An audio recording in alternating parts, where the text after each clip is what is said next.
Hey everybody, thanks for tuning back into OTRAMM's YouTube channel where we do Land Cruiser how-to repair videos.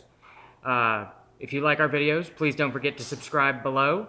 If you really like our videos, hit our Patreon link. Help support new videos, better video gear, and just general awesomeness here in the shop. Today we've got a Toyota starter that's doing the click, click, click, click start. And almost every time I've run into this, it's just been the starter contacts. The starter contacts wear out and then your starter stops working. So today, I'm going to walk you through changing the starter contacts because they're a ton cheaper than replacing the entire starter. And this seems to work for just about every 80s and 90s Toyota starter. So it's not limited to just Land Cruisers. So let me zoom in a little bit and I can show you what we're working with. And that is the wrong, nope. Zoom in. There we go.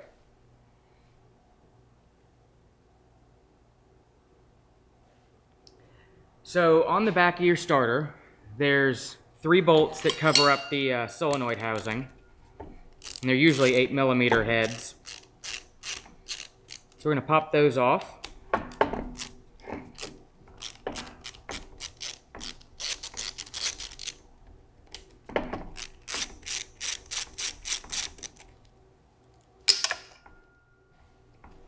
Set our bolts over here off to the side.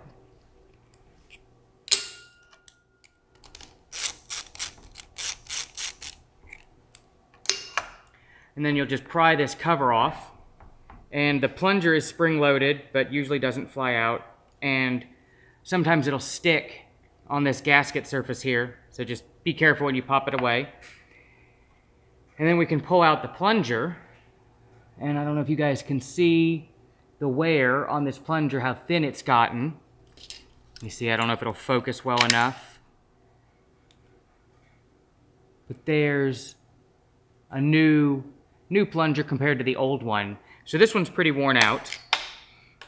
And then down inside here, you've got the 2 starter contacts. And what happens is, when you start your vehicle, the plunger comes down and it hits these 2 contacts, and that's what gives power to the starter itself. One side wears out faster than the other, so eventually it gets tarnished and worn enough that it no longer makes good contact. And that's the click you're hearing, is your solenoid's going in, and it's hitting one of the contacts, but not making good enough contact to actually complete the circuit. So we're going to take the contacts out. On the motor side, there's a little rubber cover here. You can just peel that back. Unless it's already been rebuilt once. Usually it's a 12mm nut right here. We're going to take that 12mm nut off and pop that wire loose. And then underneath of there is going to be a 14mm nut. So we're going to pop that out.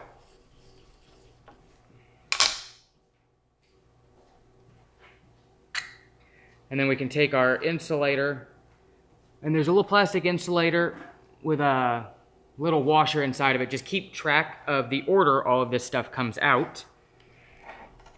And then, now that that set of nuts is off,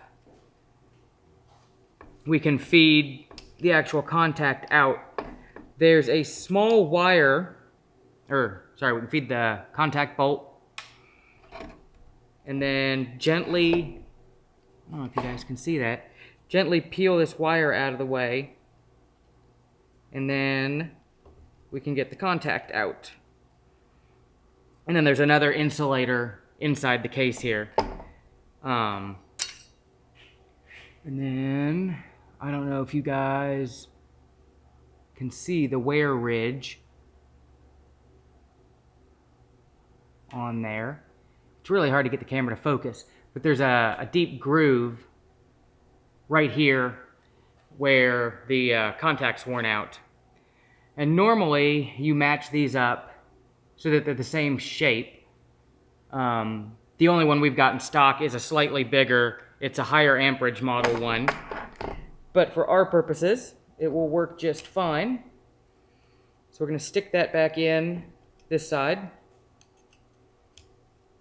And we're going to stick our bolt back in there, feed it through the wire, and then through the contact and out of the housing. And then we can take the outside spacer and washer that came off, put that 14mm nut back on there. As you snug up this 14mm, make sure the contact stays flat to the bottom of the case here.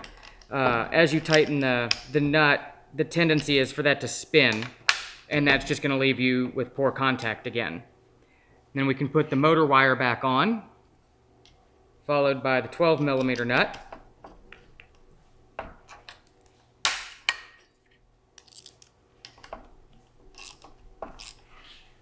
Snug that up and put our little rubber boot back on. Then we can come over here to the input side, and it's pretty much the same thing. Take our 14, take this nut off. There's no 12mm nut on this side because it came off with the battery cable as it was removed.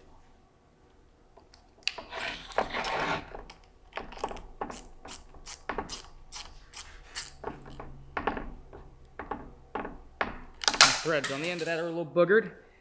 We're going to take this insulator off. On the battery cable side of the insulator, there's this little tab that comes off one side. And the tab fits into a little dent here on the case. That's so when you put the battery cable on, it locks in to these lugs here, and it keeps you from being able to torque the contact out of place as you tighten everything up. So let me feed the contact out of here. And there's no wire hooked to this one because it doesn't actually have to go internally to the motor. So there's, and the long bolt on this one is still stuck, and you can maybe see it better on this one. The groove is a lot deeper on this side. So let me grab a hammer real quick and I'll knock this bolt through. First, let me find the nut, so I can put the nut on the end to protect it.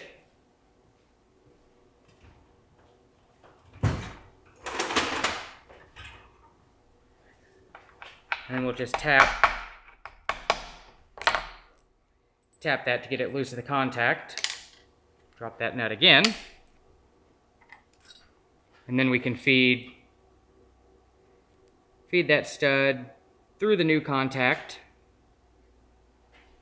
And did I drop? Yes, I did.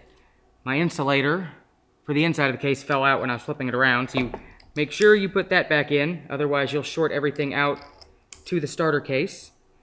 So we've got the bolt and the contact fed back through the hole. You can see it coming back out over here. And then we can put the outside insulator, making sure we line up that lug. And then our 14mm nut.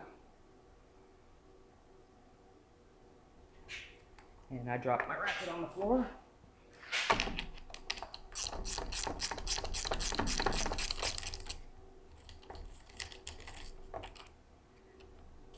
Spin that around, make sure our tab's lined up, make sure our contacts are flat. And then on this one, as you're snugging up the nut, it's going to draw that stud through and tight. So make sure you're good and tight there. And that's good. And then we've got a new plunger to go in. And you want to make sure you take the spring off the end of the old plunger, transfer it onto the new plunger. And also double check that the pins on the plungers are the same length. I've seen some that are way longer, and I'm not sure what the application for those is. So then you just feed this back down in. And you can see as the plunger engages, that's what throws your gear out to engage your flywheel. So we'll stick that back in, Stick our cover back on.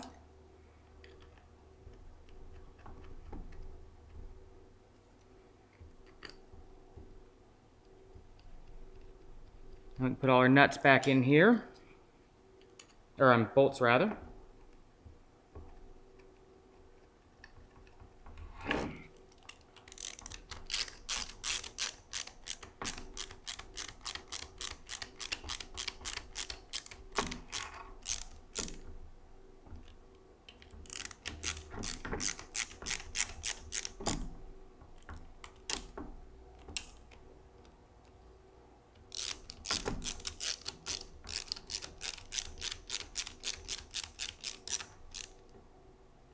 And then I'll go grab the jump pack and we can give this a quick test drive.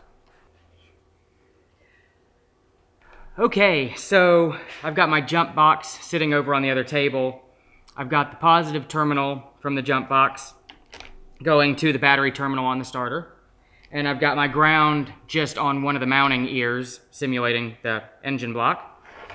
And then I've got a wire just jumpered into the start signal plug, and I'm just going to tap it to the positive terminal to feed it power. And there we go. We have a working starter again. Hopefully you found this useful. Hopefully it saves you a little bit of money over having to buy a new or rebuilt starter, because it's quick and easy, just change the contacts. You can get them from Toyota. Sometimes it's hard to get your parts guy to look them up, but they do sell them. Let me move the camera back up so I'm looking at the camera, not the starter. Sorry. Okay, I'm still out of frame. Okay, now I'm back. So yeah, grab them from Toyota. Sometimes you can find them aftermarket and they'll be a little bit cheaper. But I want to say last time I bought everything, plunger and contacts, was less than $100. And it salvages just about all the starters I've ever tried it on.